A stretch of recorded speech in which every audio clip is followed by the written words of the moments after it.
தேவன் தம்முடைய சாயலாக மனுஷனை சிருஷ்டித்தார். அவனை தேவனுடைய சாயலாகவே சிருஷ்டித்தார். அது எப்படி சிருஷ்டித்தார் சொன்னா ஆணும் பெண்ணுமாகவே சிருஷ்டித்தார். இங்கே 3 இடங்களில் சிருஷ்டித்தார் சிருஷ்டித்தார் சிருஷ்டித்தார் சொல்லி ஒரே வசனத்துல சொல்லப்படுகிற நோக்கங்களை நாம் அறிந்து கொள்ளப்பட வேண்டும்.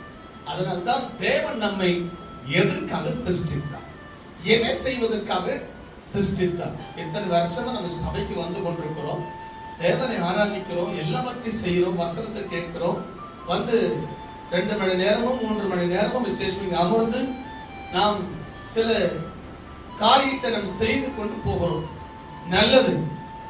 ஆனா தேவன் நம்மை எதற்காக சிருஷ்டித்தார், என்ன படித்த நோக்கம் என்ன, என்ன உண்டாக்கின நோக்கம் என்ன, எதற்காக தேவன் விசேஷமாக நம்மை படித்தார் என்பதை நீங்கள் நானும் உணர்ந்து கொண்டா நலமா இருக்கும். அமை சொல்லுகிறேன், கிறிஸ்துக்குள் வாழ்கிற நாம என்னை எதற்காக தெரிந்து கொண்டார், என்னை எதற்காக சிருஷ்டித்தார், என்னை எதற்காக படித்தார் என்ற அறிவு நமக்குள் இல்லாத போச்சுன்னா